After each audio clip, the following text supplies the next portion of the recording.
Hello and welcome to People and Profit on France 24. I'm Charles Pellegrin. Coming up this week, will a sense of urgency prevail at COP28? The climate talks in the United Arab Emirates will bring to the fore once again the challenges of financing the world's move to sustainable development. We'll talk with the Vice President of the world's second largest multilateral development bank, the AIIB.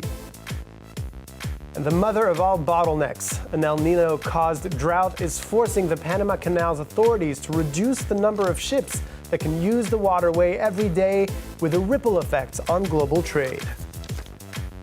And Japan celebrates 100 years of whiskey-making prowess by scaling up its supply for an increasingly thirsty global demand. Well, COP28, the UN's global climate conference, where countries come together in a bid to reduce carbon emissions and avert catastrophe, kicks off this week in the United Arab Emirates. Whether it's making agriculture greener, phasing out fossil fuels, or creating a loss and damage fund, the road to net zero needs financing. This is where multilateral development lenders often step in. Institutions like the World Bank or the Asian Infrastructure Investment Bank, based in Beijing, which has sent an expanded delegation to the UAE. Well, the Vice President of the Asian Infrastructure Investment Bank, Sir Danny Alexander, joins us now from COP28 in the United Arab Emirates. Thank you for being with us. The AIIB has stressed the need to triple climate finance within the next 5 years. In concrete terms, what will these new unlocked AIIB funds actually go towards? So they will go towards the infrastructure that is needed to support the climate transition in emerging markets in Asia and other parts of the world. That means AIIB will grow its investments in renewable energy, things like solar power, wind power, hydropower, electricity transmission infrastructure that's necessary to make renewable powered systems work efficiently.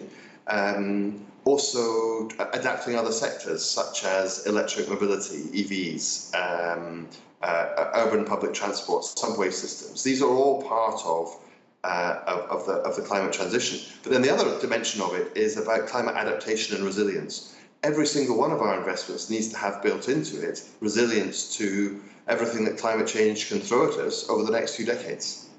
The AIIB's objective is for 50% of its loan portfolio to be climate investments, I think by 2025. How do you define what classifies as a climate investment? And does it completely exclude investment in fossil fuel projects? So you're right, we have the goal of half of our investments being climate finance, and that covers both climate change mitigation, projects that reduce carbon emissions, and also climate change adaptation, projects that protect people from the effects of climate change. There's a common definition that's used by all of the multilateral development banks, by AIIB, by the World Bank, by the European Investment Bank, and so forth. And actually, as a community of multilateral institutions, we do an annual report on our total climate financing. As it happens, AIIB already achieved the 50% goal last year. So we're looking to build up further. How can we further strengthen our climate investments, improve the impact, and support projects which are impactful, which are demonstrative. We don't finance coal, we don't finance oil. We can finance gas, but only under very specific circumstances where it's clearly part of a country's transition. And our big focus in the energy sector is on renewable energy, because that's the key to reducing emissions and powering growth. Clean growth in Asia and beyond. And you say you don't finance coal, but there's a bit of a paradox here, because your most influential member, China, continues to build coal power plants domestically to feed its growing energy needs. How do you reconcile the AIIB's mission to finance what you say is climate resilience on one hand, while its biggest member continues to contribute to growing emissions? Well, one of the challenges, I think, for many countries, and this is reflected in the discussions at COP, is about how to go about phasing out coal and other very polluting energy sources. And that's a challenge in many parts of the world, even in Europe. There is still coal-fired energy in use. And so the managed phase out of coal is a big issue for financing the transition. I mean, you can also look at the major countries in Asia. Both China and India are also deploying renewables at the greatest scale anywhere in the world. And that deployment is also driving down costs, which helps to make renewables more affordable for others. I think what we see our role as being is our members have commitments to transition to net zero by the middle of the century. And so what's important is to map out that transition and for us to finance the infrastructure and finance the work that can help them to achieve those goals as effectively and efficiently as possible. Well, another way to finance resilience to climate change is setting up a loss and damage fund where historical emitters can fund the recovery and protection of populations that are most vulnerable to climate catastrophes.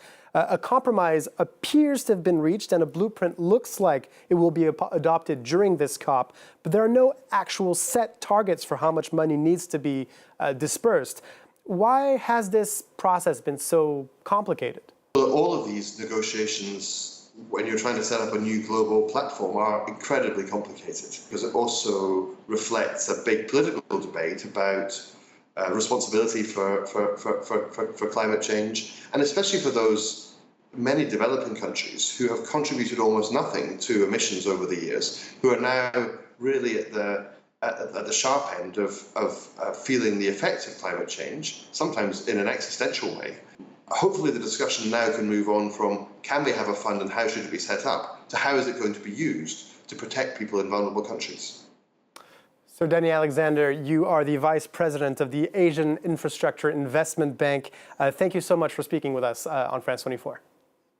Thank you very much for having me.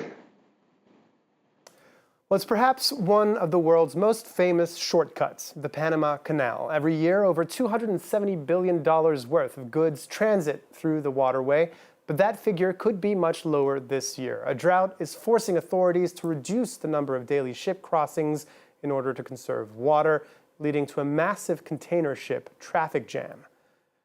Well, Yuka Roye from France 24's business desk joins us now. Hi, Yuka. Just how many ships can actually go through the canal right now? Well, first of all, let's just have a look at just how important the canal is for global trade.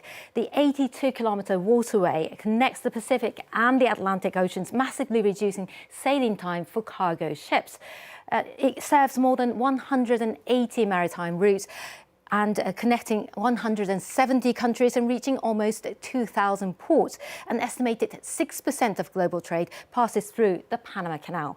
But a historic drought, with October's rainfall being the lowest since 1950, has prompted the canal's operators to gradually reduce the number of maximum daily crossings.